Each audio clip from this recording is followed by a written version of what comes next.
Hello everyone and a very very very good morning to all of you. So कैसे हैं सभी लोग? How is everyone? बढ़िया, बहुत अच्छे। एक्साइटेड आज के सेशन के लिए? आई होप यस, सभी लोग सुपर डुपर एक्साइटेड हैं। चलिए, ग्रेट। सो आज का सेशन स्टार्ट करते हैं और प्रेपोजिशंस टॉपिक को और डिटेल में समझेंगे और गहराइयों में समझेंगे और उसके बहुत सारे कॉन्सेप्ट्स हम आज के सेशन में पढ़ने वाले हैं। चलिए तो स्टार्ट करते हैं आज का सेशन एक छोटी सी प्रेयर के साथ। Dear God, dear universe, please help me stay focused, please help me learn and understand better, please help me stay away from all the distractions, please help me maintain a very positive attitude. 30 seconds के लिए सभी लोग अपने मन में सोचेंगे जो आप जिंदगी में चाहते हैं। Please think about it for 30 seconds.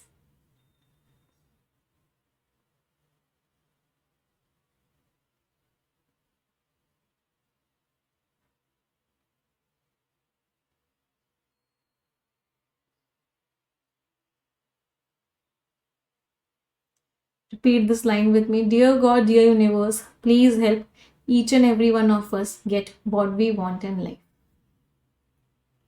चलिए, प्रपोजिशंस को आज ना हम एक ड्राइंग की हेल्प से समझेंगे। ध्यान से समझना, इससे आपको मैक्सिमम प्रपोजिशंस क्लियर हो जाएंगे। मैंने यहां पे एक टेबल बनाई, मान लेना ये एक टेबल है ना, मान लेना, ठीक है। मैंने यहां पे किसी बॉक्स को इसके ऊपर रखा हुआ है, तो ये एक टेबल का सरफेस है। सरफेस से टच हो रहा है ये बॉक्स और इस टेबल के ऊपर रखा हुआ है, तो प्रेपोजिशन कौन सा लगा? तो आपका जो प्रपोजिशन लगा वो ऑन। क्लियर है?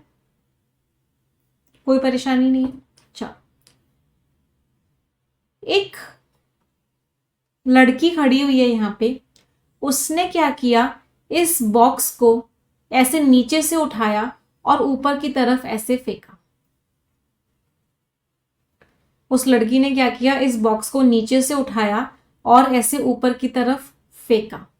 तो जब भी मूवमेंट आ जाता है सरफेस पे, क्या आ जाता है? मूवमेंट आ जाता है, तो हम क्या यूज करते हैं? तो उस केस में हम यूज करते हैं ऑन टू या फिर अपॉन।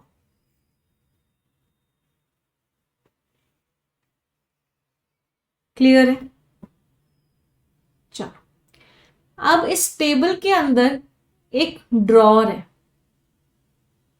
इस टेबल के अंदर एक ड्रॉर है, एक कवर्ड एरिया है, और उस कवर्ड एरिया के अंदर एक रिंग रखी हुई है। क्या रखी हुई है? एक रिंग। तो मैं क्या बोलूंगी? वो रिंग कहां है? वो ड्रॉर के अंदर है। कहां है? ड्रॉर के अंदर है, रखी हुई है, ऑलरेडी रखी हुई है। मतलब वो कहां पर है? वो एक एरिया है और उस एरिया के अंदर है। ड्रॉर एक एरिया है, कोई बंद जगह के अंदर कोई चीज होती है, कोई एरिया कवर हो रहा होता है, तो हम क्या यूज करते हैं? इन। तो हमने क्या लिखा? इन। इस लड़की ने क्या किया, इस रिंग को बाहर से अंदर रखा। इसके पास ये रिंग थी, इसने क्या किया, इस रिंग को बाहर से अंदर रखा। मतलब जब सरफेस पे मूवमेंट था तो क्या था? ऑन टू था या अपॉन था। लेकिन जब एरिया में मूवमेंट आया, जब एरिया में मूवमेंट आया, तो कौन से दो आए? इनटू आया और दूसरा क्या आया? इनसाइड। समझ में आ रहा है? सारी प्रपोजिशंस ऐसे डायग्राम की हेल्प से करेंगे, बहुत अच्छे से समझ में आएंगे। तो एक बार रिपीट करती हूं। सरफेस से टच हो रहा था, ऑन था। नीचे से ऊपर का मूवमेंट आया, ऑन टू आया, अपॉन आया। ड्रॉर के अंदर एरिया में था, इन आया। बाहर से अंदर गया, इनटू आया और इनसाइड आया। इस इनटू को एक जगह और यूज कर लेते हैं इसके अलावा, जब कोई सरफेस का भी चेंज हो रहा हो, किसी प्रकार का चेंज हो रहा हो, स्टेट का, पानी से गैस बन रहा हो या सरफेस का भी चेंज हो रहा हो, तो भी उस केस में हम इनटू को यूज कर लेते हैं। चलो अगली बात करते हैं, दूसरा डायग्राम बनाते हैं, या फिर इसके डायग्राम में और बनाते हैं। यहां पे आसमान है,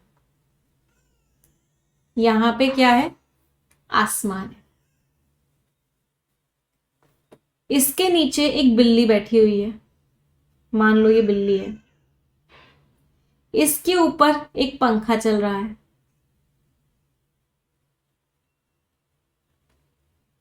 चलो अब इनको देखते हैं। जब भी कोई चीज किसी चीज के नीचे होती है और वो चीज उसको कवर कर रही होती है, क्या कर रही होती है, कवर। इस टेबल ने इस बिल्ली को क्या किया हुआ है, इस टेबल ने इस बिल्ली को पूरी तरीके से क्या किया हुआ है, कवर किया हुआ है। तो जब भी कोई चीज किसी चीज को कवर कर रही होती है, तो कवर के केस में हम क्या लगाते हैं, कवर के केस में हम अंडर लगाते हैं। तो कोई चीज अगर ऊपर से कवर कर रही है, कवर कर रही है, और कहां से कर रही है, ऊपर से कवर कर रही है, तो आप क्या लगाओगे, अंडर। तो अगर मैं सेंटेंस बनाऊंगी तो सेंटेंस क्या बनेगा, सेंटेंस बनेगा the cat is under the table. कोई परेशानी? अगर कोई चीज ऊपर से नीचे कवर कर रही है तो उसका उल्टा भी हो सकता है। नीचे वाली चीज को रेफर करने के लिए तो हमने अंडर लगाया। अब जो चीज ऊपर है, मतलब ये तो नीचे वाली चीज है, अब कोई चीज अगर ऊपर है तो उसके लिए क्या लगाएंगे, अंडर का ही ऑपोजिट होता है, जो कि क्या होता है, ओवर। तो कोई चीज अगर ऊपर से कवर कर रही है तो क्या हो जाएगी, ओवर। तो अगर आप इस फैन को देखोगे, मान लो इस फैन की जो हवा है ये पूरी टेबल को कवर कर रही है, पूरी टेबल पे क्या जा रही है, पूरी टेबल पे हवा जा रही है, तो क्या बोल दोगे, the fan is over the table. The fan is what? The fan is over the table. कोई परेशानी? तो ये अंडर और ओवर में बहुत बच्चों को डाउट होता है, इसको एक बार यहां पे भी समझो। अंडर और ओवर का डाउट क्लियर होना चाहिए। अंडर कैसे है, आप पेड़ के नीचे बैठे हुए हो, तो इस पेड़ ने आपको क्या किया है, कवर किया हुआ है। तो आप कहां बैठे हो, you are sitting under the tree.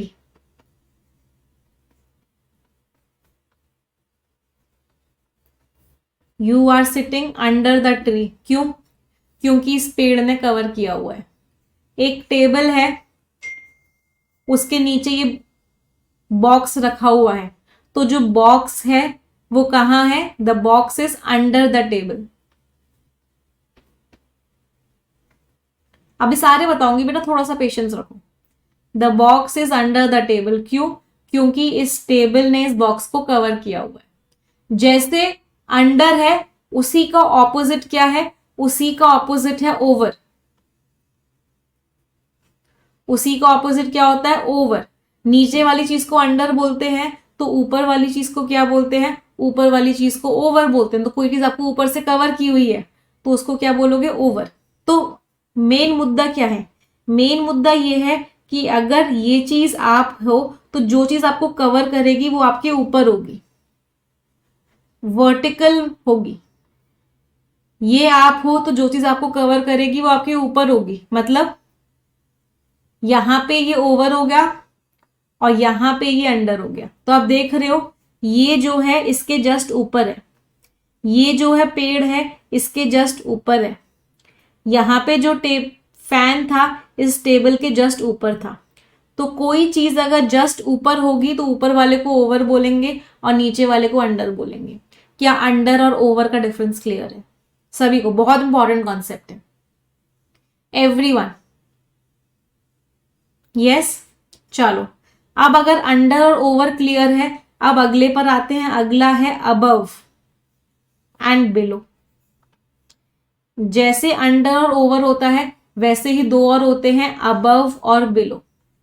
इसमें क्या डिफरेंस होता है, अबव और बिलो में ये डायरेक्टली ऊपर ना नहीं होता, या हो भी सकता है बट जरूरी नहीं है कि डायरेक्टली ऊपर हो। ये यहां है, आप यहां हो, तब भी आप उसको अबव बोलोगे।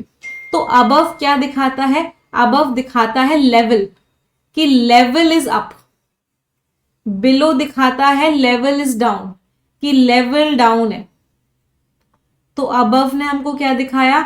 अबव ने हमको दिखाया लेवल ऊपर है, बिलो ने हमको क्या दिखाया? लेवल डाउन है। कवर कर रहा है नहीं कर रहा, उसको लेके कोई इंफॉर्मेशन नहीं है। अगर कवर कर रहा है तो आप स्पेसिफिकली अंडर या ओवर लगाते हो, लेकिन अगर कवर कर रहा है या नहीं कर रहा, उसको लेके कोई इंफॉर्मेशन नहीं है, लेवल के बारे में आप सिर्फ बात कर रहे हो, तो उस केस में आप क्या लगाते हो? उस केस में आप अबव और बिलो लगाते हो। तो आपने देखा होगा ये चीज। इस चीज को याद करने का, इस चीज को देखने का एक तरीका है, अगर मैंने बोला है टेम्परेचर 2 डिग्री सेल्सियस से ज्यादा है, तो मैं कभी ये नहीं बोलूंगी ओवर 2 डिग्री सेल्सियस, नहीं, it is above 2 degree Celsius. Temperature जो है 2 डिग्री सेल्सियस से ज्यादा है, मैं ये नहीं बोलूंगी अंडर 2 डिग्री सेल्सियस, नहीं, क्या बोला जाएगा? Below 2 degree Celsius. तो जब भी हम किसी लेवल की बात करते हैं, कवर करने की बात नहीं कर रहे, लेवल की बात कर रहे हैं, तो उस केस में हम हमेशा क्या लगाते हैं? अबव भी लगाते हैं और बिलो भी लगाते हैं। कोई परेशानी अबव और बिलो में?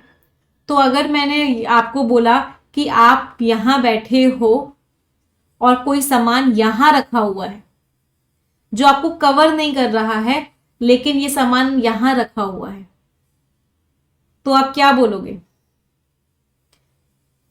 अबव बोलोगे या ओवर बोलोगे? बताओ। आप यहां हो, आपका वर्टिकल ऊपर ये है, लेकिन ये सामान यहां रखा हुआ है, आप क्या बोलोगे? राइट, आप यहां पे अबव बोलोगे। आप यहां हो, कोई सामान यहां रखा हुआ है, क्या बोलोगे? बिलो बोलोगे। तो बिलो सिर्फ ऊपर, बिलो सिर्फ नीचे, अबव सिर्फ ऊपर दिखाता है। कवर करने का सेंस सिर्फ और सिर्फ हमें अंडर और ओवर देता है। Is this concept clear to everyone? चलो, ओवर का example, the cloud is over us. Cloud ने मान लो आपको पूरी तरीके से कवर कर लिया है, तो आपने क्या बोला? The cloud is over us. Cloud ने आपको कवर नहीं किया है, क्लाउड कहीं और है लेकिन आपसे ऊपर है, तो आपने क्या बोला? The cloud is above us. Situation पे डिपेंड होगा कि ओवर लगेगा या अबव लगेगा। कोई चीज आपको पूरी तरीके से डायरेक्टली कवर कर रही है तो ओवर लगेगा, डायरेक्टली कवर नहीं कर रही है, सिर्फ ऊपर है, तो अबव लगेगा। क्लियर? अच्छा, एक और होता है, देयर इज वन मोर, ऐसा ही एक और वर्ड होता है जो कंफ्यूजन क्रिएट करता है, दैट इज बीनीथ। बीनीथ का मीनिंग क्या होता है? बीनीथ का मीनिंग भी नीचे होता है, लेकिन इस बीनीथ में क्या होता है? बीनीथ के अंदर होता है कि कोई चीज किसी चीज के बीनीथ होती है, इसका मतलब होता है जस्ट नीचे। कोई चीज किसी चीज के बीनीथ है, इसका मतलब क्या है? जस्ट नीचे है। It is what? Just below. For example ये है, इसके जस्ट नीचे कुछ है। अभी कवर हो भी सकता है, नहीं भी हो सकता, उससे फर्क नहीं पड़ता, बट कोई चीज किसी चीज के जस्ट नीचे होनी चाहिए। ये ऐसे भी हो सकता है, ऐसे भी हो सकता है, बट जस्ट नीचे कोई भी चीज होगी, तो उस केस में आप क्या लगाओगे? उस केस में आप बीनीथ लगाओगे। The table is over the cat. Table over the cat आप नहीं यूज कर सकते। क्यों नहीं यूज कर सकते? क्योंकि टेबल के पाए भी हैं, और ये जो पाए हैं ये भी टेबल का पार्ट है, और ये कैट से ऊपर नहीं है। समझ रहे हो? इसलिए हम table is over the cat use नहीं कर सकते। Table is over the cat का पता है मतलब क्या हो गया? कैट यहां पर है और टेबल यहां पे ऐसे लटकी हुई है, ये होता table is over the cat.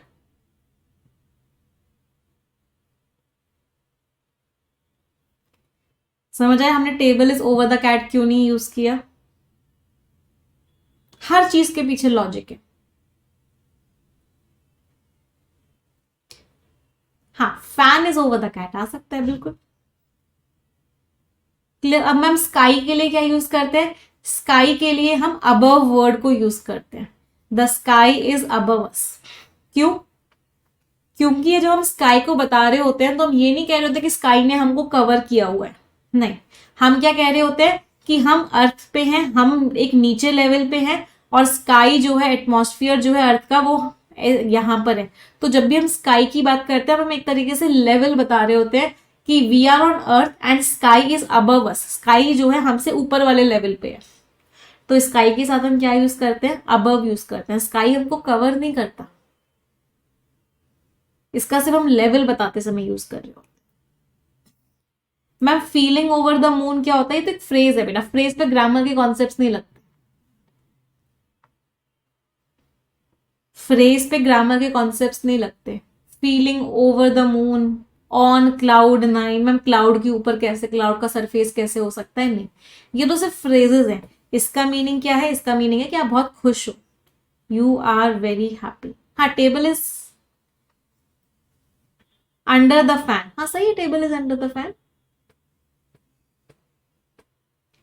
Fan की हवा से पूरी पूरी टेबल कवर हो रही है, अगर फैन से टेबल कवर हो रही है तो अंडर द फैन सही है।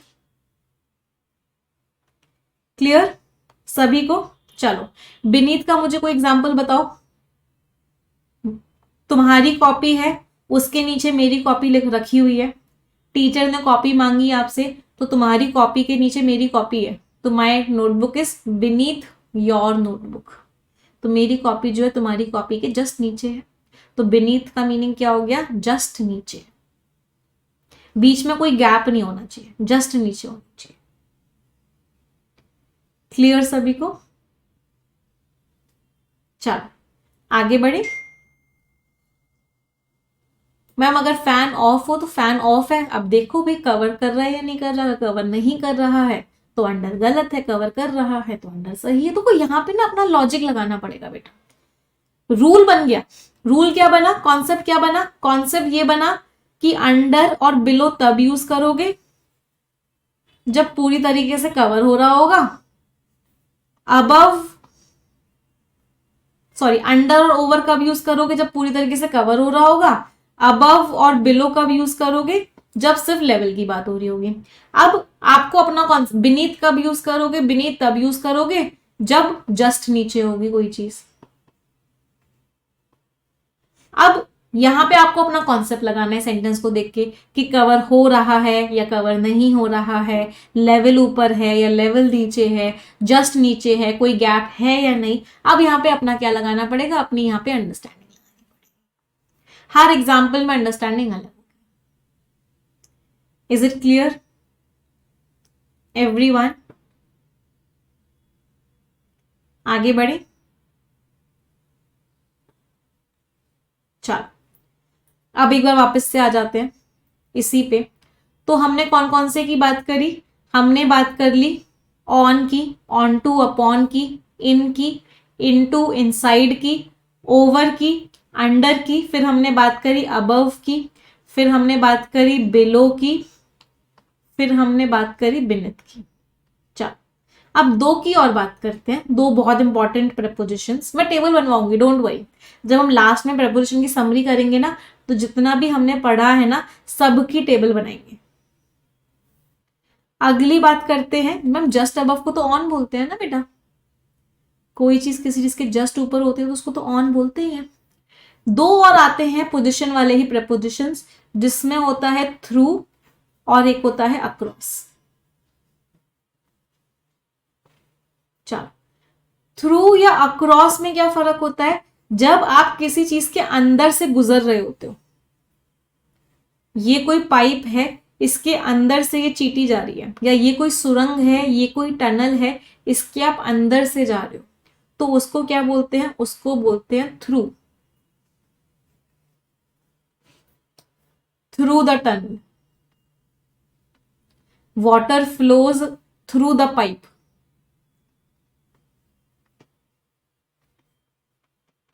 तो what do we call it, through. जब हम एक सिरे से दूसरे सिरे जा रहे होते हैं, अंदर से नहीं, अंदर की कोई बात नहीं हो रही इसमें, कोई अंदर या कोई इंटीरियर की बात नहीं हो रही, सिर्फ एक जगह से दूसरी जगह जा रहे होते हैं, एक एंड को क्रॉस करके दूसरे एंड पे जा रहे होते हैं, तो क्या यूज करते हैं, तो उस केस में हम अक्रॉस यूज करते हैं. For example, he swum across the river. Across the river का मतलब क्या हो गया, ये नदी थी तो वो एक सिरे से दूसरे सिरे गया, तो उसके लिए हमने क्या यूज किया, उसके लिए हमने यूज किया अक्रॉस. तो आप अंदर से जा रहे हो तो आप थ्रू यूज करोगे, आप बाहर से जा रहे हो, एक सिरे से दूसरे सिरे पे जा रहे हो, तो आप क्या यूज करोगे, तो आप अक्रॉस का यूज करोगे. अंदर से जा रहे हो तो आप थ्रू का यूज करोगे. क्या सभी को थ्रू और अक्रॉस क्लियर है? बड़ा इंपॉर्टेंट ये प्रपोजिशंस हैं जो क्या बता रहे हैं, जो पोजिशन बता रहे हैं. तो इनको लेके सबके सारे कॉन्सेप्ट्स क्या होने चाहिए, क्लियर होने चाहिए. कहीं पे भी कोई भी डाउट हो तो प्लीज पूछते हुए चलना. चलो आगे बढ़ते हैं, अगले दो प्रपोजिशंस पे आते हैं. Among and between. Ma'am river की भी अंदर से जाते हैं, तो रिवर बताओ मुझे, रिवर के अंदर से जाते हो तो रिवर का कोई एरिया है? अगर रिवर ऐसे एरिया में ऐसे बंद होती और आप ऐसे यहां से अंदर से जा रहे होते तो आप क्या बोल सकते थे, थ्रू द रिवर बोल सकते थे. फिर मैं क्या बोल रही हूं, सब कुछ अंडरस्टैंडिंग की बात है. आप कोई एक्सेप्शन बनाओगे कि मैम रिवर भी एक सुरंग जैसी थी और रिवर के भी हम बिल्कुल अंदर से जा रहे थे, आप कोई भी ऐसी एक्सेप्शनल सिचुएशन बताओगे तो आपको वही प्रपोजिशन लगाना पड़ेगा उस सिचुएशन के हिसाब से. जनरली इंग्लिश में हम जनरल चीजों के हिसाब से लगाते हैं. तो रिवर को कैसे क्रॉस करते हैं, रिवर को एक सिरे से दूसरे सिरे पे क्रॉस करते हैं और यहां पे क्रॉस करते हैं. तो कहीं पे भी आप कोई भी एक एक्स्ट्रा सिचुएशन बनाओगे तो उतनी अंडरस्टैंडिंग फिर आपको लगानी पड़ेगी. क्लियर? चलो, it is all about understanding. Yes, among और बिटवीन पे आ जाते हैं. अमंग और बिटवीन को करने से पहले पहले एक और प्रपोजिशन समझते हैं, बच्चे का बहुत अच्छा डाउट है. And the preposition is along. Along का मतलब क्या होता है, इसमें भी तो अंडरस्टैंडिंग लगानी पड़ती है. ये कोई रोड है, जब आप किसी चीज के पैरेलल चलते हो, अलोंग का भी यूज करते हैं जब आप किसी चीज के पैरेलल चलते हो. पैरेलल का मीनिंग क्या होता है, उसके साइड साइड से चलते हो, उसके साथ के साथ चलते हो. तो क्या लगाते हैं उस केस में, हम अलोंग लगाते हैं. क्या लगाते हैं, अलोंग. ये रोड जा रही है और आप क्या कर रहे हो, उसके side side side side side side चल रहे हो, तो अलोंग. ही वॉक्ड, क्या आएगा, अलोंग द रोड. अब एक बच्चा कहेगा नहीं मैम हम तो सड़क के बीच में चल रहे हो, अगर तो अगर आप सड़क के बीच में चल रहे हो तो आप बेवकूफ हो. इंग्लिश में हम जनरल सिचुएशन के हिसाब से आंसर मत करते हैं, कहीं पे भी कैसे भी एक्सीडेंट हो जाए. मैम अगर हम रोड पे खड़े हो तो, चल ही ना रहे हो तो ऑन लगा दो. He was standing on the road. Road की सरफेस पे अगर खड़े हो तो ऑन लगा दो.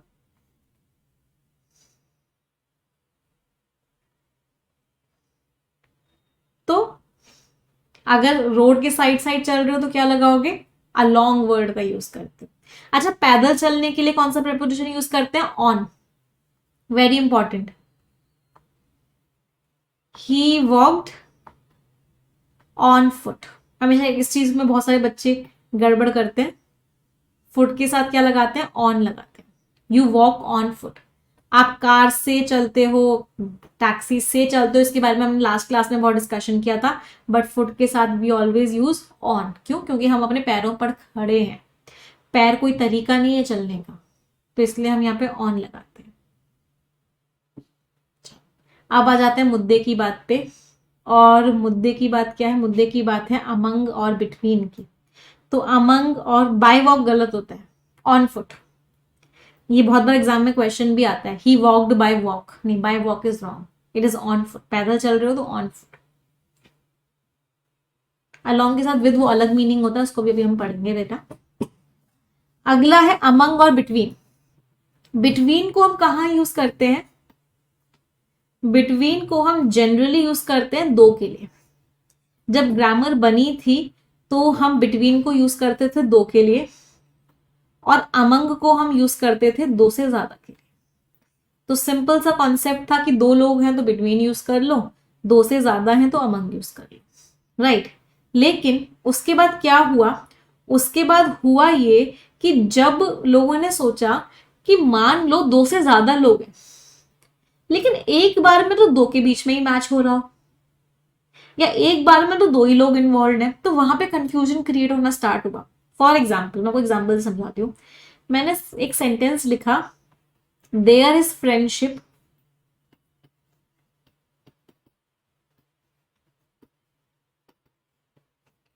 Dash Ram and Shyam. राम और श्याम के बीच में क्या है, राम और श्याम के बीच में दोस्ती है, दो लोगों की बात हो रही थी, कोई प्रॉब्लम नहीं थी, बिटवीन राम एंड श्याम हो गया। चलो, मैंने एक और सेंटेंस लिखा, there is friendship dash the three friends. तीनों फ्रेंड्स के बीच में दोस्ती है। चलो, मैंने क्या लगा दिया, अमंग लगा दिया, there is friendship among the three friends. चलो, अब बात ये आई, मैंने एक सेंटेंस लिखा, there is friendship dash Ram Shyam and Ghanshyam. बात क्या आई, मैंने एक सेंटेंस लिखा और सेंटेंस में क्या लिखा कि दोस्ती है, और किस किस के बीच में दोस्ती है, राम श्याम और घनश्याम के बीच में दोस्ती है। अब यहाँ पे ग्रामेरियंस को डाउट ये आया कि डाउट तो भाई ये इतना सा डाउट हो गया कि तीन लोगों के नाम लिखे हुए, तो राम और श्याम की दोस्ती है, श्याम और घनश्याम की दोस्ती है, और राम और घनश्याम की दोस्ती है। तो एक्चुअल में ये लिखे तो तीन है, बट लेकिन एक्चुअल में अगर इसको बहुत ध्यान से अगर आप देखोगे तो आपको ये बात समझ में आएगी कि हम बात एक बार में दो की ही कर सकते हैं। हम ऐसे नहीं कह सकते कि तीन लोगों के बीच में दोस्ती है, दो के बीच में एक बार में दोस्ती होगी, फिर उन दो के बीच में होगी, फिर अगले दो के बीच में होगी। तो इसका मतलब क्या हुआ, इसका मतलब हमको सिंपल सी एक बात समझ में आई, और वो क्या बात समझ में आई कि जब भी अलग अलग सबके नाम दिए हों तो उस केस में क्या लगा देते हैं, बिटवीन लगा देते हैं। तो यहां पे क्या किया, जब डिस्टिंक्ट नेम्स दिए गए थे और मोर देन टू की ही बात हो रही थी, तो हमने क्या लगाया, तो हमने उस केस में बिटवीन लगा दिया। कोई परेशानी किसी को, किसी भी प्रकार की? समझ में आई ये बात? क्योंकि एक बार में राम श्याम घनश्याम तीनों का नाम दे दिया, तो राम और श्याम के बीच में दोस्ती होगी, श्याम और घनश्याम के बीच में दोस्ती होगी, और राम और घनश्याम, तो एक बार में दो लोगों के बीच में ही दोस्ती होगी। तो जब भी किसी चीज में अलग अलग नाम दे रखे हो तो आप क्या लगा दो, हमेशा उस केस में बिटवीन लगा दो। अब यहाँ पे ना थोड़ी सी चीजें और थोड़ी सी जब डिफिकल्ट हो जाती है, कब, मैंने एक सेंटेंस लिखा, देयर इज अ मैच, या फिर मैंने लिखा there is a badminton match. Badminton match ही होता है ना, चलो, या क्रिकेट मैच मान लेते हैं, चलो इसको थोड़ा सा इजी कर लेते हैं। There is a cricket match dash the teams. बताओ यहाँ पे क्या लगा। अब यहां पे ना अपनी थोड़ी सी अंडरस्टैंडिंग लगानी पड़ेगी, डैश द टीम्स क्या आएगा बताओ, बिटवीन आएगा, अमंग आएगा? टीम्स के बीच में क्रिकेट मैच है, दो या दो से ज्यादा वाला कॉन्सेप्ट नहीं लगेगा बेटा। क्रिकेट मैच में तो दो ही साइड्स होती है, दो से ज्यादा साइड्स तो होती ही नहीं है। तो क्रिकेट मैच में जब दो ही साइड्स होती हैं, दो से ज्यादा साइड्स तो होती नहीं, तो यहाँ पे मुझको अपनी अंडरस्टैंडिंग लगानी पड़ेगी कि यहाँ पे क्या आएगा, बिटवीन आएगा, अमंग नहीं आ सकता। तो जब भी दो चीजों की बात हो रही हो, जब भी कितनी चीजों की बात हो रही हो, जब भी दो चीजों की बात हो रही हो, तो आप उस केस में क्या लगाते हो, उस केस में आप बिटवीन लगाते हो, अमंग वहां पे नहीं लगाते। कोई परेशानी किसी को, किसी भी प्रकार की? चलो, अब बात आती है, मैम बिटवीन और अमंग तो पढ़ लिया, दो शब्द और होते हैं, एक होता है अमंग और अमंगस्ट, और एक होता है अमिड और अमिडस्ट। 4-5 नाम भी दे रखे हो, लेकिन एक बार में अगर दो के साथ में ही वो चीज होगी तो बिटवीन लगाओगे। चलो, अमंग और अमंगस्ट, और एक होता है अमिड और अमिडस्ट। मीनिंग दोनों का सेम होता है अमिड का, लेकिन बस एक छोटा सा डिफरेंस क्या होता है, अमिड के मीनिंग में हो जाता है बीच में, इन मिडल ऑफ। यहां पे क्या कर रहे हैं हम, बहुत सारे लोगों के बीच की बात कर रहे हैं, लेकिन वहां पे किसी ना किसी तरह का डिस्ट्रीब्यूशन है, किसी का ना किसी तरह का गेम चल रहा है, कोई चीज बट रही है, लेकिन यहां पे सिर्फ बीचों बीच की बात हो रही है। फॉर एग्जाम्पल मैंने बोला in the dash of chaos, confusion के बीचों बीच there was no clarity. Confusion के बीचों बीच क्या नहीं थी, कोई भी क्लैरिटी नहीं थी। तो यहां पे मैं किसी चीज को बांट नहीं रही हूं, या यहां पे कोई किसी चीज को का बांटना नहीं है, यहां पे सिर्फ बीच की बात हो रही है कि कंफ्यूजन के बीचों बीच क्या थी, कंफ्यूजन के बीचों बीच क्लैरिटी नहीं थी। तो इस केस में हम क्या लगाएंगे, अमिड या अमिडस्ट वाला लगाएंगे। अगली बात, मैम अमिड लगाएंगे या अमिडस्ट लगाएंगे, तो इसके पीछे का कॉन्सेप्ट क्या होता है, इसके पीछे का सिंपल सा कॉन्सेप्ट होता है कि जब इस वाले वर्ड को देखते हैं, अगर ये कॉन्सोनेंट साउंड है, कॉन्सोनेंट साउंड क्या होता है, कॉन्सोनेंट साउंड होता है वॉवल्स ना, वॉवल साउंड ना। वॉवल साउंड किसका साउंड होता है, अ से लेकर अंग तक का जो साउंड होता है, जिसको बोलते हैं ए ई आई ओ यू, ये जो साउंड्स होते हैं इसको बोलते हैं वॉवल साउंड। इसके अलावा जो साउंड होते हैं उसको बोलते हैं कॉन्सोनेंट साउंड। तो अगर आपका ये कॉन्सोनेंट साउंड होता है तो एस टी नहीं लगता, अगर ये वॉवल साउंड होता है तो एस टी लगता है। ऑफ में ओ का साउंड है, इसका मतलब वॉवल साउंड है, वॉवल साउंड है तो यहाँ पे क्या लगेगा, अमिडस्ट लगेगा। सारे के सारे कंफ्यूजन के बीच में कोई भी क्लैरिटी नहीं थी। मैंने आपको आ से लेकर अंक क्यों बताया, ए ई आई ओ यू क्यों नहीं बोला, क्योंकि ये ना कंफ्यूजन क्रिएट कर देता है। क्यों ये कंफ्यूजन क्रिएट कर देता है, फॉर एग्जाम्पल मैंने लिखा यूनिकॉर्न, मैंने लिखा यूनिवर्सिटी, तो इसको अगर आप इंग्लिश के हिसाब से देखोगे तो आपको लगेगा कि ये वॉवल साउंड है, बट एक्चुअल में ये वॉवल साउंड नहीं है, कॉन्सोनेंट साउंड है, क्योंकि या आ रहा है। तो हिंदी से देखोगे तो ज्यादा अच्छे से समझ में आता है। तो यूनिवर्सिटी मीन्स या का मतलब है कॉन्सोनेंट साउंड, तो ये कॉन्सोनेंट साउंड है ना कि वॉवल साउंड है। एमटेक, एमटेक में देखोगे तो ऐसा लगता है, इंग्लिश को देखेंगे तो ये कॉन्सोनेंट साउंड है, बट ये कॉन्सोनेंट नहीं है। इसको हिंदी में लिखोगे तो ऐसे लिखोगे एम, तो ए का साउंड आ रहा है, तो यहां पे क्या आएगा, एन एमटेक डिग्री। तो हमें किसको देखना पड़ेगा, हमें वहां पे साउंड को देखना पड़ेगा। तो जब भी कॉन्सोनेंट साउंड होगा आप एस टी लगा दोगे, कॉन्सोनेंट साउंड नहीं होगा आप एस टी हटा दो। क्लियर है सभी को, अमिड और अमिडस्ट, अमंग और amongst, everyone, yes, is it clear to everyone. चलो अब आगे बढ़े, let's move ahead. You are looking for your phone, ठीक है। चलो ये कॉन्सेप्ट सभी को क्लियर है। ये अभी हम आर्टिकल्स में और पढ़ेंगे, ये जो कॉन्सोनेंट साउंड और वॉवल साउंड वाला कॉन्सेप्ट है, अभी हम इसको पूरा का पूरा आर्टिकल्स में भी पढ़ेंगे, सो डोंट वरी, परेशान मत। चलिए आगे बढ़ते हैं, लेट्स मूव अहेड।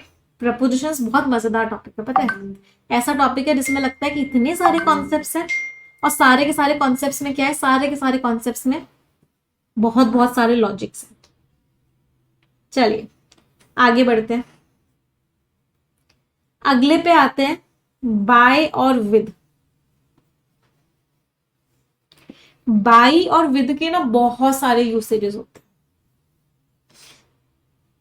बेटा। अमंगस्ट तब यूज करोगे जब चीजों को बांट रहे हो, divide these amongst the students, इन सबको बांट दो अमंग्स द स्टूडेंट्स या अमंग द स्टूडेंट्स। एक बच्चे का डाउट है, उस डाउट को क्लियर कर दी। तो मैंने एक सेंटेंस लिखा, मुझे बताना वहां पे क्या आएगा। Divide these dash the students. The T कैसी साउंड है, कॉन्सोनेंट साउंड है, तो क्या आएगा, अमंग आएगा। Divide these among the students. तो इस सबको बांट दो बच्चों के बीच में। क्लियर। अमंगस्ट कब यूज करोगे, अगर यहां पे वॉवल साउंड होता तो।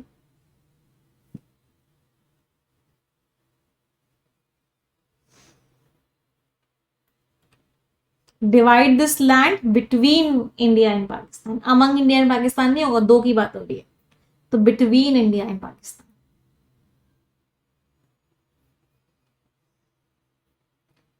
कोई दिक्कत, आगे बढ़े।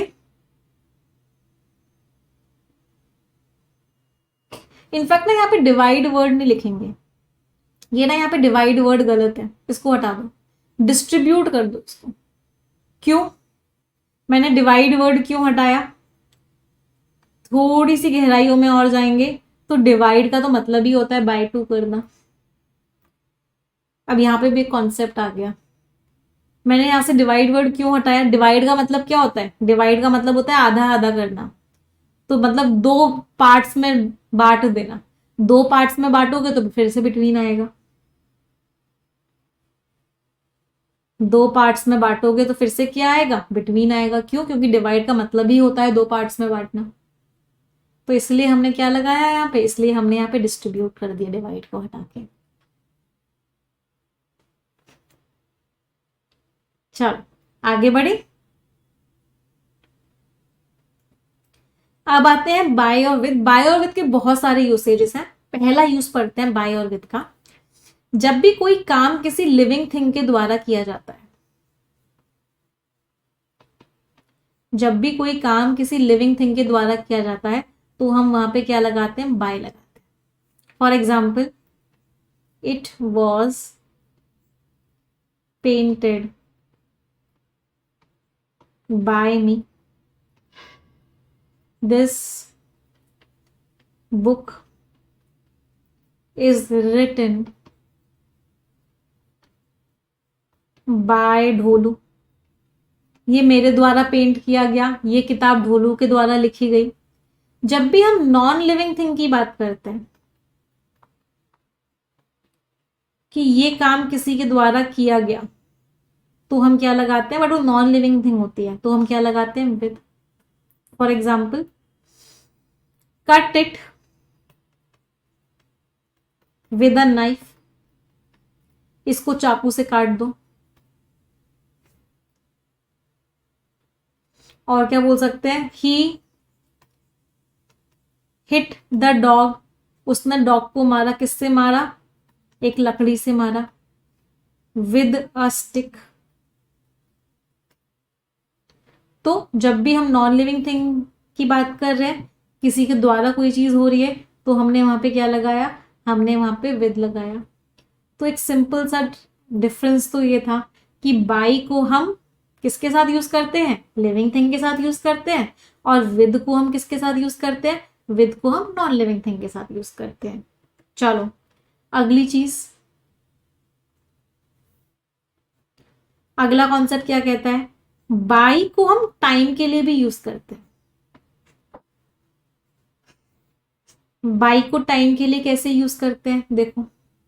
इनफैक्ट हम टाइम के लिए ऑन को, बाई को, इन को, विद इन को, एट को, इन सबको यूज करते हैं, बट सबका मीनिंग एकदम अलग अलग होता है। ध्यान से समझना। मैंने लिखा ही केम ऑन टाइम, वो समय पर आया। इसका मतलब क्या है, सिचुएशन समझना, सिचुएशन के हिसाब से सब सारे वर्ड्स हैं। ही केम ऑन टाइम का मतलब क्या है, बिल्कुल 5 बजे का टाइम दिया गया था और वो डॉट 5 बजे ही आ गया। वो क्या हो गया, वो 5 बजे ही अराइव हो गया, तो उस केस में हमने क्या लगाया, ऑन टाइम। चलो अगला मैंने लिखा ही केम बाय 4 o'clock, या फिर ही केम बाय 4 o'clock नहीं, मैंने इस सेंटेंस को किया ही विल कम बाय 4 o'clock, इसको हम फ्यूचर टेंस में यूज करते हैं। ही विल कम बाय 4 o'clock, वो जो है 4 बजे तक आएगा, तो मैंने बाय 4 o'clock यूज किया।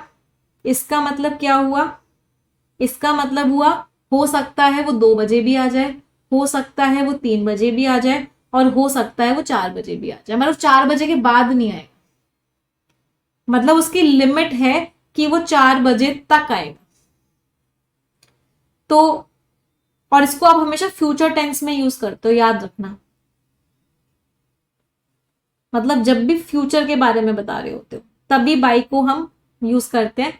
ही विल कम बाय 4 o'clock, मतलब वो 4 बजे तक आ जाएगा, उससे पहले नहीं आएगा। I will come by 8 PM, मतलब मैं 8 बजे तक आ जाऊंगी।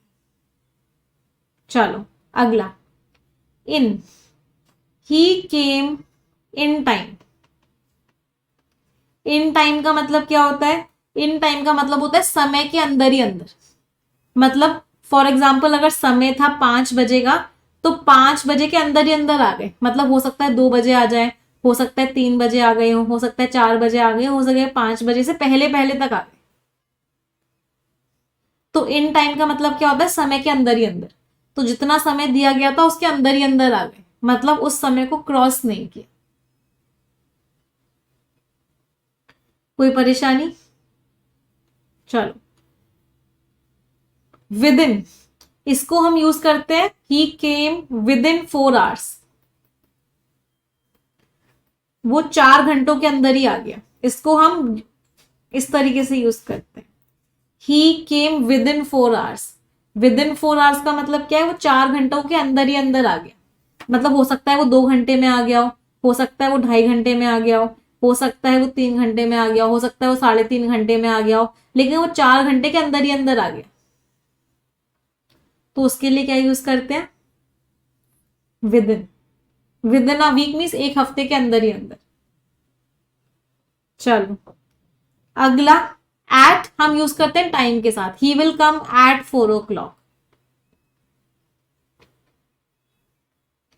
ही विल कम एट 4 o'clock, इसका मतलब क्या है, एग्जैक्ट टाइम। तो अगर एग्जैक्ट टाइम दिया हुआ है तो एट लगाओगे, और अगर टाइम नहीं दिया हुआ तो ऑन लगाओ।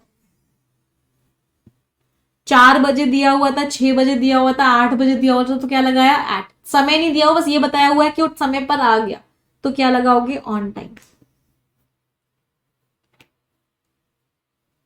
मैम इन और विद इन सेम नहीं है, इन के साथ टाइम लगाते हो, in time, in 4 hours, he came in 4 hours, वो 4 घंटों में आ गया, ही केम विद इन 4 hours, 4 घंटों के अंदर ही अंदर आ गया। इन 4 hours, ठीक है, दोनों लगभग सेम ही है। हाँ, he came with in 4 hours, he came in 4 hours, both of them are same, yes, कोई डिफरेंस नहीं है।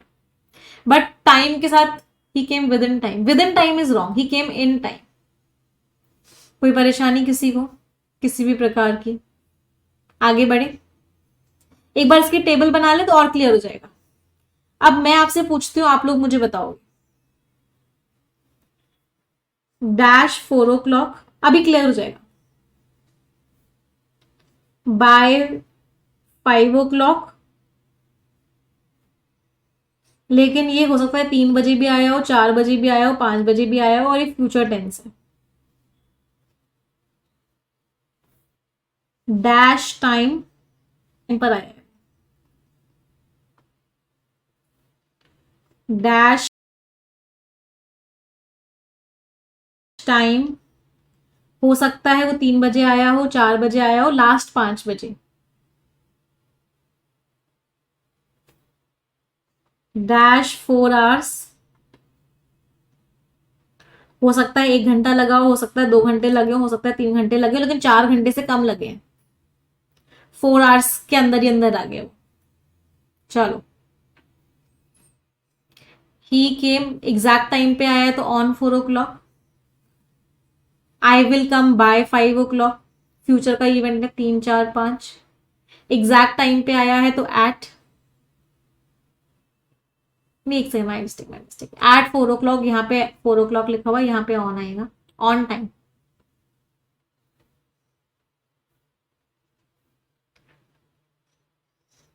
हो सकता है 3 हुए, हो सकता है 4 हुए, हो सकता है 5, तो इन टाइम, टाइम में आ गया वो, विद इन 4 hours, 4 घंटे के अंदर आ गया. कितने लोगों के सारे सही निकले? मैम डिवाइड इनटू होगा या डिवाइड बिटवीन होगा? बिल्कुल अलग अलग कॉन्सेप्ट्स हैं दोनों बेटा. लोगों के बीच में डिवाइड कर रहे हो तो बिटवीन लगाओगे, किसी चीज को 100 पार्ट्स में तोड़ रहे हो तो इनटू लगाओगे. ये कैसा क्वेश्चन था? दोनों प्रपोजिशन अलग अलग है. ये बड़ी सी चीज है, इसके 100 टुकड़े कर रहे हो, तो आप इसको डिवाइड कर रहे हो इंटू 100 पार्ट्स. उसी चीज के टुकड़े हो रहे हैं. इसी चीज को 10 लोगों में बांट रहे हो, तो जिन लोगों में बांट रहे हो उनके लिए डिवाइड बिटवीन करोगे.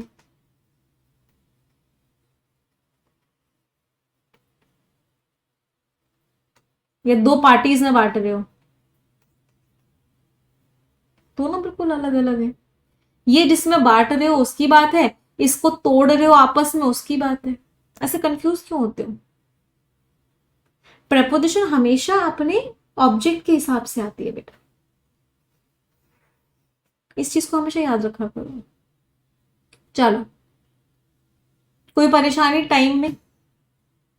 तो कोई जो प्रपोजिशन का कॉन्सेप्ट है ना, एक बात बताती हूँ, हर कॉन्सेप्ट में इसके अंदर सिचुएशन है. अगर मैं आपको फॉर एग्जांपल ये रटवा दूं कि टाइम के साथ तो एट ही आएगा, मैम बाय भी आ सकता है, इन भी आ सकता है, ऑन भी आ सकता है, विद इन भी आ सकता है, टिल भी आ सकता है. 4 o'clock तक आ जाऊंगा मैं, टिल 4 o'clock. टिल का मीनिंग क्या होता है? तब तक. तो प्रपोजिशन एक ऐसा टॉपिक है ग्रामर का जिसमें हर चीज में एक सिचुएशन है. आप ये नहीं कह सकते कि उसको देख के फिक्स्ड वाई प्रपोजिशन आएगा. आपको उस सिचुएशन को समझना पड़ेगा. जैसे अभी याद है पिछली क्लास में पढ़ा था, टेबल के अगर आर्म्स नहीं होंगे तो ऑन लगेगा, सॉरी चेयर के अगर आर्म्स नहीं होंगे तो ऑन लगेगा, चेयर के अगर आर्म्स होंगे तो इन लगेगा, बेड का अगर सिरहाना नहीं होगा तो ऑन लगेगा, अगर बेड के दोनों तरफ सिरहाने होंगे तो इन लगेगा. तो there is a situation involved while using prepositions, and you need to understand that situation in order to answer the questions. Questions का आंसर देते समय आपको उस सिचुएशन को समझना पड़ेगा.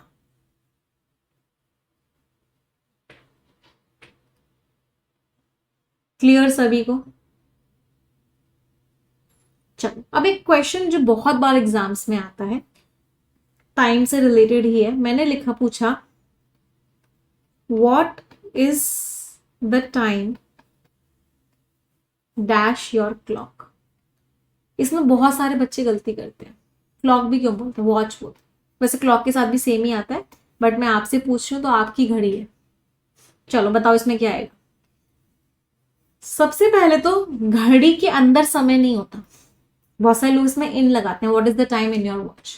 नहीं, घड़ी एक साधन है समय देने का, तो इसीलिए हम यहाँ पे क्या यूज करते हैं, बाय यूज करते हैं. हमेशा याद रखना, इस चीज को डबल स्टार मार्क करके लिखना. ये 2 एग्जामिनर के फेवरेट क्वेश्चन है, what is the time by your watch, और एक ये वाला, प्लीज वॉक ऑन फुट, पैदल चलो. फुट के साथ क्या लगता है, ऑन. एक और एग्जामिनर का फेवरेट क्वेश्चन है, उसको भी मुझे आंसर देना, बताना. ये एक पेड़ है, आप यहां पे बैठे हुए हो, मैंने एक सेंटेंस लिखा, मुझे बताना है यहाँ पे कौन सा प्रपोजिशन आएगा. You are sitting dash the shade of a tree.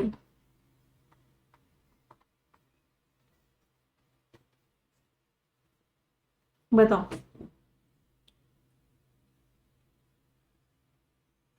सभी लोग अंडर बोल रहे हैं, बिल्कुल गलत बोल रहे हैं, बिल्कुल गलत बोल रहे हैं। आप पेड़ के तो नीचे हो, तो अगर ये सेंटेंस ऐसा होता, you are sitting under a tree, तो ये सही था, आपने ध्यान से देखा ही नहीं इसको।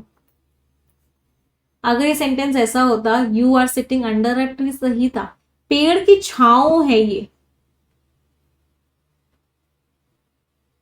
ये पेड़ की छांव है।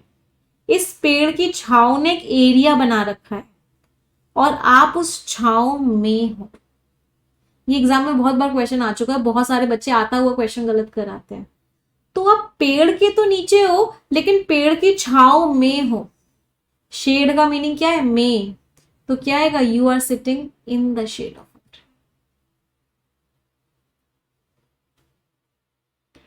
कोई परेशानी किसी को? तो ये भी आपको, अब ये भी सिचुएशन हो गई, रट के चले जाते कि ट्री के साथ तो अंडर आता है तो गड़बड़ हो जाती। सिचुएशन है प्रपोजिशन में, शेड में हो। यस, कोई दिक्कत? चलो आगे बढ़ते हैं, अगली चीज पर आते हैं। अगला है इंस्पाइट एंड डिस्पाइट। यहां से भी बहुत क्वेश्चंस आते हैं एग्जाम में।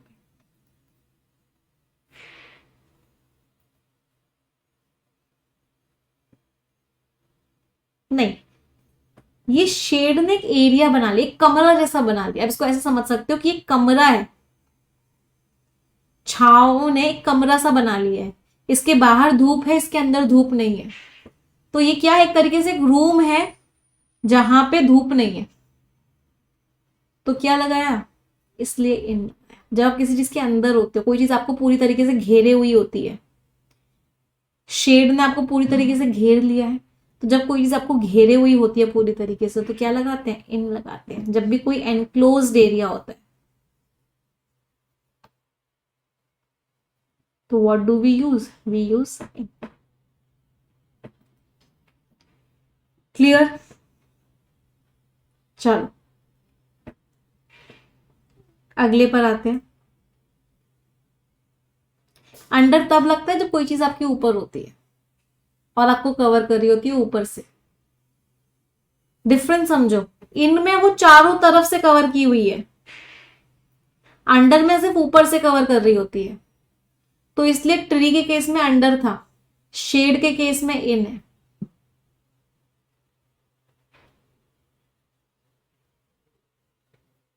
जिन लोगों ने पता है under the shade of a tree किया, उन्होंने पता है क्या गड़बड़ करी? उनकी गड़बड़ भी समझ लो। ये पेड़ है, ये पेड़ की छाव मान लो यहां तक आ रही है, ये ऐसे इस पेड़ की छाव है, और आप पता है मुझे क्या कह रहे हो कि हम शेड के अंडर है, ये छाव है, छाव के आप अंडर हो, मतलब आप यहां बैठे हो।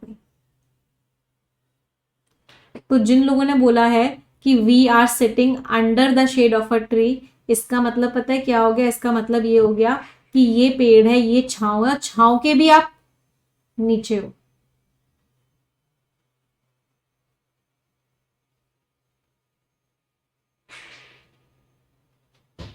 Is it clear?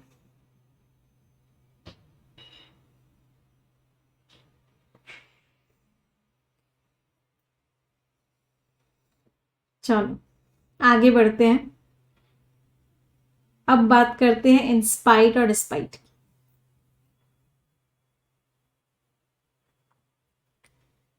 सबसे पहला कॉन्सेप्ट तो क्या है कि इंस्पाइट और डिस्पाइट दोनों का मीनिंग सेम होता है। इंस्पाइट के आगे ऑफ लगाते हैं, डिस्पाइट के आगे ऑफ नहीं लगाते।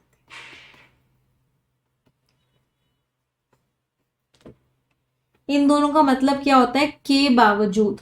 इन दोनों का मतलब क्या होता है? उस बात के भी बावजूद, इस चीज के बावजूद भी तो उसने, instead of my warning him he committed, या फिर ही मेड अ मिस्टेक, मैंने उसको वार्निंग दी, उसके बावजूद भी उसने गलती कर दी। अब यहां से क्वेश्चन कैसा आता है, यहां से क्वेश्चन प्रपोजिशन का नहीं आता, यहां से क्वेश्चन ग्रामर का आता है आपके एग्जाम में, उसको समझाती हूँ। मैंने एक सेंटेंस लिखा, despite he is a leader, comma no one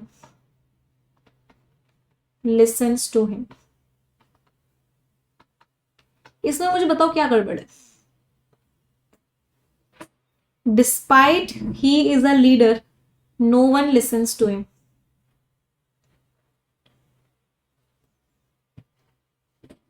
इस सेंटेंस में ना गड़बड़ ग्रामर की है। ग्रामर की गड़बड़ क्या है, हमने ये पढ़ा है कि स्टार्टिंग की फर्स्ट पार्ट में पढ़ा था हमने इसके, कि प्रपोजिशन के आगे हमेशा एक ऑब्जेक्ट आता है और जिसको हम बोलते हैं प्रपोजिशनल ऑब्जेक्ट। प्रपोजिशन के आगे हमेशा क्या आता है, ऑब्जेक्ट आता है, जिसको हम क्या बोलते हैं, प्रपोजिशनल ऑब्जेक्ट बोलते हैं। ठीक है, वर्ब से पहले, इसको मैं आपको मैच द कॉलम्स में भी बहुत बार पढ़ाती हूँ। जब हम परफेक्शन बैच में मैच द कॉलम्स कर रहे होते हैं तो ये वाला कॉन्सेप्ट बहुत बार लगता है। वर्ब से पहले सब्जेक्ट आता है, चलो, और एक ही वर्ड सेम टाइम पे सब्जेक्ट और ऑब्जेक्ट नहीं हो सकता। एक ही वर्ड सेम टाइम पे सब्जेक्ट और ऑब्जेक्ट दोनों नहीं हो सकता, या तो वो सब्जेक्ट होगा या वो ऑब्जेक्ट होगा। तीन कॉन्सेप्ट्स हैं, ये तीन कॉन्सेप्ट्स मैच द कॉलम में बहुत बार यूज होंगे। कॉन्सेप्ट नंबर 1 कि प्रपोजिशन के बाद हमेशा ऑब्जेक्ट आएगा। कॉन्सेप्ट नंबर 2 वर्ब से पहले उसका सब्जेक्ट आता है। कॉन्सेप्ट नंबर 3 एक ही शब्द सब्जेक्ट और ऑब्जेक्ट दोनों सेम टाइम पे नहीं हो सकता। चलो अब इस सेंटेंस को देखते हैं। डिस्पाइट एक प्रपोजिशन है, प्रपोजिशन के आगे क्या आता है, ऑब्जेक्ट आता है, तो ही क्या लग होना चाहिए था, ऑब्जेक्ट होना चाहिए था। इज एक वर्ब है, वर्ब से पहले सब्जेक्ट आता है तो ही को सब्जेक्ट होना चाहिए था, और एक ही शब्द सब्जेक्ट और ऑब्जेक्ट सेम टाइम पे नहीं हो सकता। इसका मतलब ये सेंटेंस गलत है। तो मुझे क्या करना पड़ेगा, तो मुझे अगर इस सेंटेंस को ठीक करना है तो मुझे क्या करना पड़ेगा भाई, इस सेंटेंस को ठीक करने के लिए मुझे इस सब्जेक्ट को और इस वर्ब को यहां से उड़ाना पड़ेगा। मुझे इस सब्जेक्ट को और इस वर्ब को यहां से उड़ाना पड़ेगा। कैसे उड़ा सकती हूं, इसको मैं ऐसे उड़ा सकती हूं, मैं यहां पे एडिशनल इंफॉर्मेशन लगा दूं, despite being a leader no one listens to him.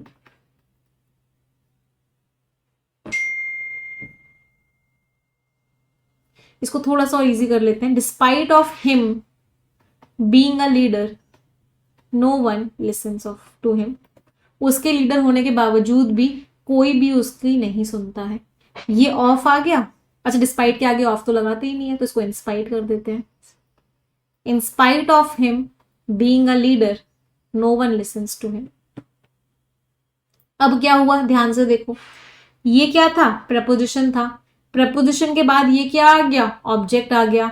ये V1 प्लस ING से था तो ये क्या बन गया, ये एडिशनल इंफॉर्मेशन बन गया, ना ही सब्जेक्ट आया ना ही वर्ब आई, तो दोनों के दोनों हट गए। Despite of him being a leader no one listens to him. कोई परेशानी किसी को किसी भी प्रकार की, तो मैंने क्या किया, सब्जेक्ट और वर्ब दोनों को यहां से उड़ा दिया। दूसरा तरीका क्या था, दूसरा तरीका इस सेंटेंस को ठीक करने का क्या था, डिस्पाइट द फैक्ट, क्या ऐड कर दो, द फैक्ट यूज कर दो। अब इसके आगे कोई भी एडिशनल इंफॉर्मेशन लगा दो, despite the fact that he is a leader. क्या किया, despite the fact that he is a leader, comma no one listens to him. इस सच्चाई के बावजूद कि वो एक लीडर है, कोई उसकी नहीं सुनता।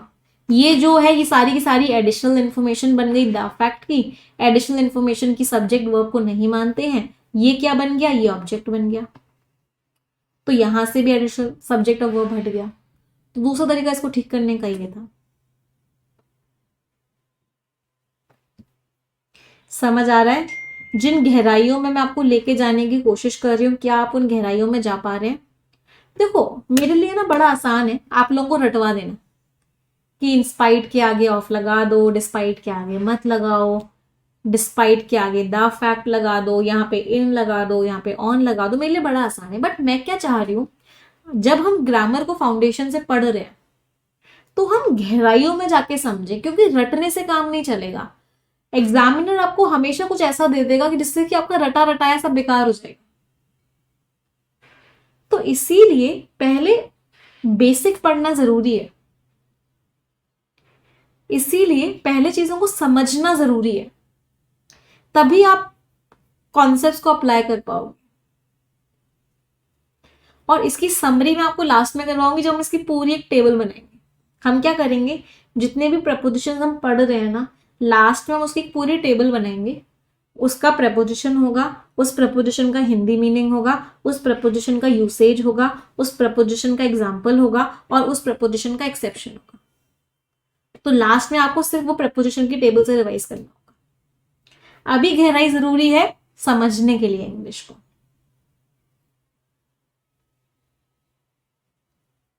यस,